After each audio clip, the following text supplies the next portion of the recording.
understand you guys have a real mind bender of a story here. Yeah, we're actually going to test the classic conspiracist favorite of government mind control.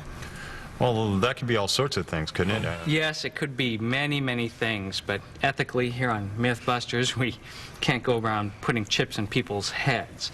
So we're going to start right off from the beginning and define it very narrowly. And our definition of mind control is a device which can remotely influence a person's behavior without their knowledge or their consent. So we have 3 kits that we got off the internet for mind control. One here is psionic helmet. We got here an electronic hypnotizer, and then this is a silent sound mind control device. Which one do you think you want to do first? Well, I do the electronic stuff all the time, so I think I'm most interested in the psionic helmet.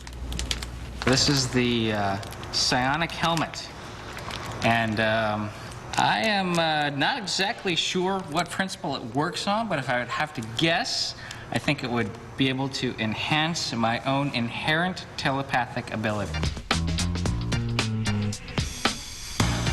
Meanwhile, Grant has been busy assembling the 2 other mind-altering devices he found on the internet. First, the electronic hypnotizer. Believe it or not, its flashing light and pulsing tone can supposedly send people into an hypnotic trance. The tones go from very fast and very high pitch to very slow and drony.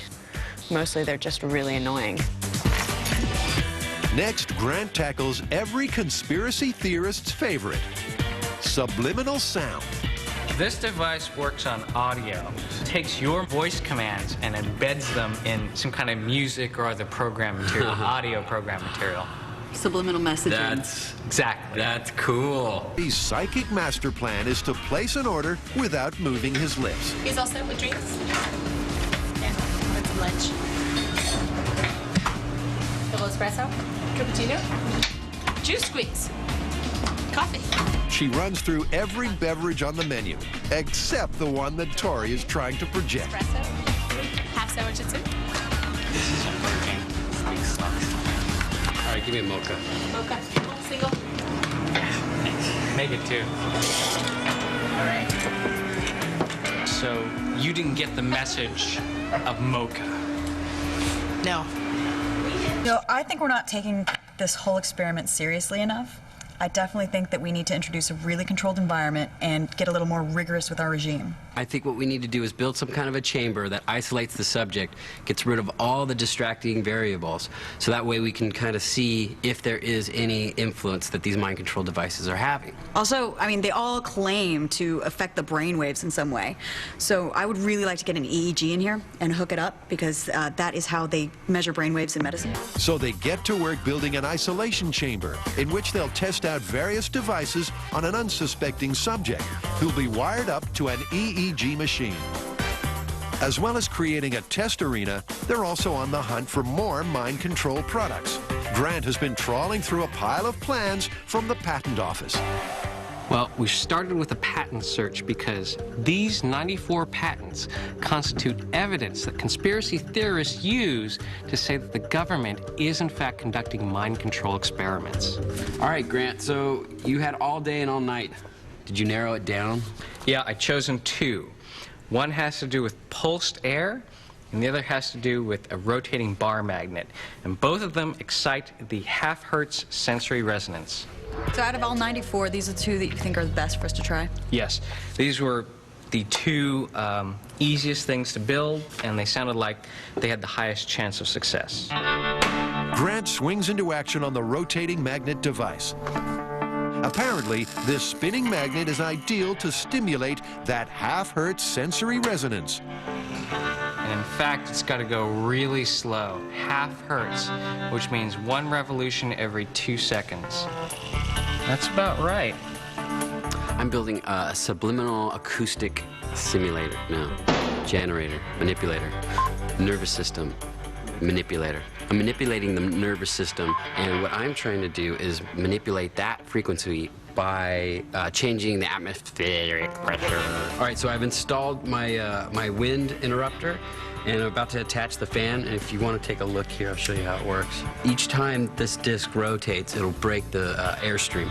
The fan blows air exactly once every 2 seconds. the magic half-hertz cycle that causes sensory resonance in the subject. It's time to get down to business.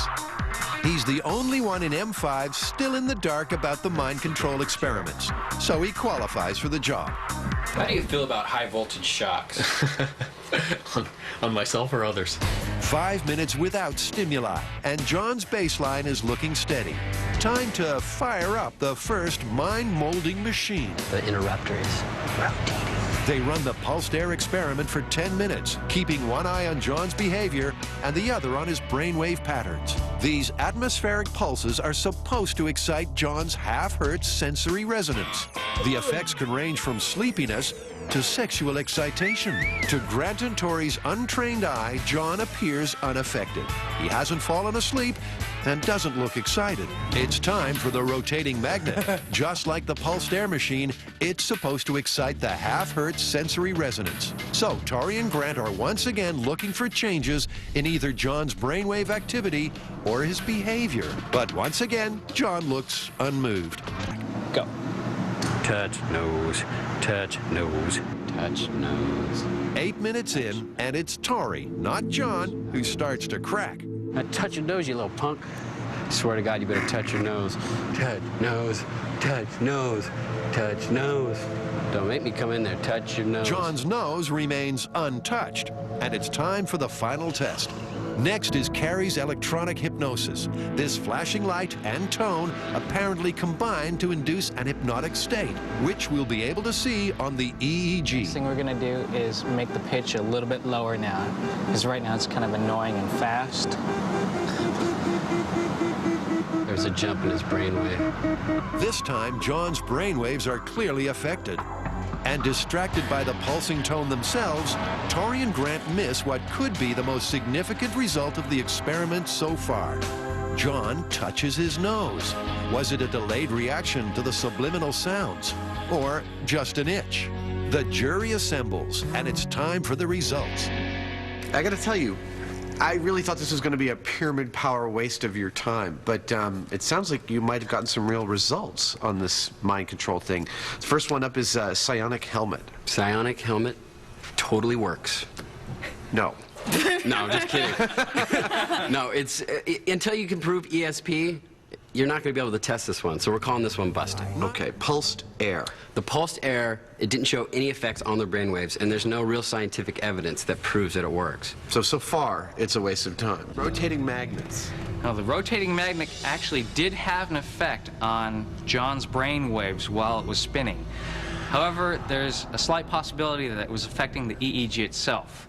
There is scientific evidence to say that direct electrical stimuli can influence behavior, so we're going to call this one plausible. What were the results for silent sound?